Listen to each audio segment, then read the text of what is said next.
ఏందయ్యా అంత కోపంగా చూస్తా ఉన్నావు? నువ్వు 72 చోట్ల ప్రచారం చేస్తే మీ ఓళ్ళు గెలిచిందే 19 చోట్లే. ఇక సాలే నీ యాక్టింగ్. ఏంది లేవా? నువ్వు బాగానే యాక్టింగ్ చేస్తావని నాకు కూడా తెలుసు. లేకపోతే హాస్పిటల్ నుంచి ఇంటికి వచ్చినా కూడా టీవీలో ప్రచారం చేసేదానికి ఎంత బాగా నటించి పండుకున్నావు లేదా? మరి తర్వాత రోజు ఎంత చక్కగా లేచి నిలబడుకున్నావు.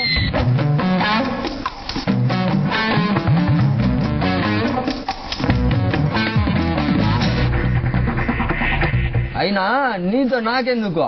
నువ్వు పిల్ల కాకివే, క్షమించాలే. దాని అర్థం అది కాదా నువ్వు కాకి కూడా లేసుకున్నా పిల్లోడు అని.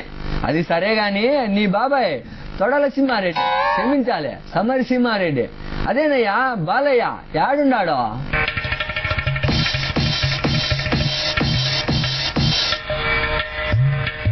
యో బాలయ్య, ఏందయ్యా ఎలక్షన్లు అయిపోయినాయి, ఫలితాలు వచ్చేసినాయి, కాంగ్రెస్ కూడా గెలిచిపోయింది, ఇంకా నువ్వు తొడలు కొడతా ఉన్నావే?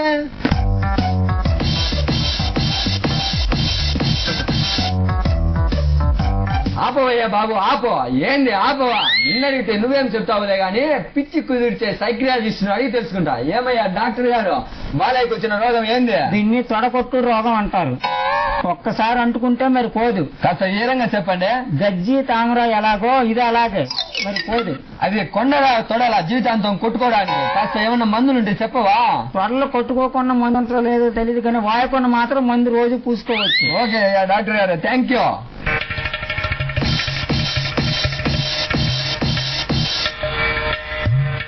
ఓ రోజమ్మా, ఏందలా తల దించుకొని వెళ్ళిపోతా ఉన్నావు? చెప్పు తల్లా. అమ్మో ఇదేమి తల్లా, చెప్పమంటే ఏడుస్తా ఉన్నావు?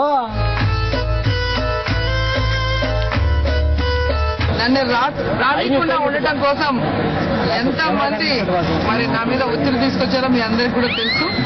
ఈరోజు ధర్మానికి అధర్మానికి జరిగిన యుద్ధంలో అధర్మమే గెలిచింది. మంచితనానికి, ప్రజల సమస్యల గురించి స్పందించే వాళ్ళకి సపోర్ట్ లేకుండా పోయింది. ఎంత చక్కగా చెప్పినావు తల్లా. అసలు నువ్వు వేసేసినావని సదరగిరోళ్ళు నిన్ను గెలిపించాలే.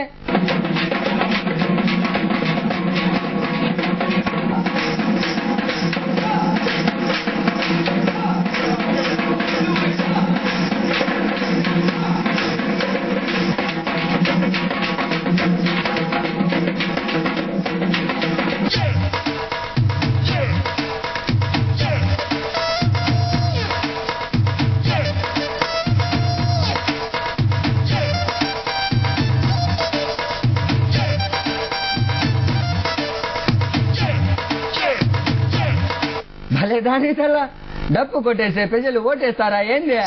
వాళ్ళ కోసం ఏదైనా చెయ్యాలి, లేకపోతే గెలిస్తే ఏదైనా చేస్తానని చెప్పాలి. ఇలా డప్పులు వేసుకుంటే ఓట్లు వేయరమ్ము. అసలు నీకో రహస్యం చెప్పనా? ఎలాగైనా చంద్రగిరిలో ఓడిపోతామని తెలిసే చంద్రబాబు ఆయన తమ్ముడు రామ్మూర్తి నాయుడుకు టికెట్ ఇవ్వకుండా నీకు ఇచ్చినాడు. అయినా మీ పార్టీ వల్ల నాకెందుకు గానీ నువ్వు పోతాలా పో.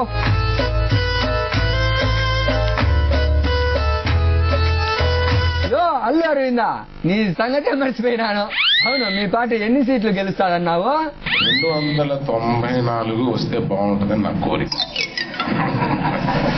కనీసం 292 వచ్చి ఎందుకయ్యా ఈ తప్పులు చేశారు అనడానికి 2 మిగిలితే బాగుంటుంది. ఎంత ఆశయా నీకు? నిన్నగాక మొన్న వచ్చినావు, 294 నీకే కావాలా? అయ్యో, చంద్రబాబు వయస్సు రాజకీయాల్లో వచ్చే నాటికి నువ్వు పుట్టను కూడా పుట్టి ఉండవు. నీకు 294 కావాలా? సరే కరెక్ట్ గా చెప్పు, మీ పార్టీ ఇంత దారుణంగా ఎందుకు ఓడిపోయింది? సరైన అభ్యర్థుల్ని ఎంపిక చేయలేకపోయాం. ఏంది సరైన అభ్యర్థుల్ని ఎంపిక చేయలేదా? అనకాపల్లిలో నిన్నెవరు ఎంపిక చేసినారు? పాలకొల్లులో చిరంజీవిని ఎవరు ఎంపిక చేసినారు? మీ ఇద్దరిని కాంగ్రెస్ వాళ్ళు ఏమైనా ఎంపిక చేసినారా ఏంది? చెప్పింది చాలే గానీ ఇంక నువ్వు పో.